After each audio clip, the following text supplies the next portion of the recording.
week, our story takes us to West Africa in 1970, to the former secessionist state of Biafra.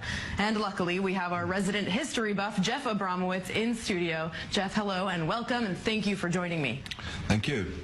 I'd like to start by quoting the Bible, which is not something I do often or even at all for that matter, from the book of Ecclesiastes. That which has been shall be. That which has been done shall be done. There is nothing new under the sun. So how does that connect to Biafra? Because we are talking about a civil war, the Nigerian Civil War, which was one of the world's great humanitarian crises of its time. Still resonates in Africa. It was a war when the eastern part of Nigeria, which was mainly Christian, dominated by the Igbo tribe, broke away from Muslim-dominated West Nigeria, its own state Biafra, fought a brutal, bitter war, held out for 3 years, but then was starved into submission.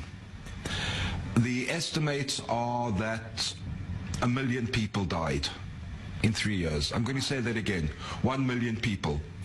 At one stage, they were estimating 3,000 to 5,000 people a day. I just want to draw our viewers' attention to the photos on the screen of these poor, starving children. This is the thing. Nobody paid much attention to the war. Right. It was just Africans fighting each other, which, at the risk of being labeled a racist, was what the West was used to seeing throughout the 1960s.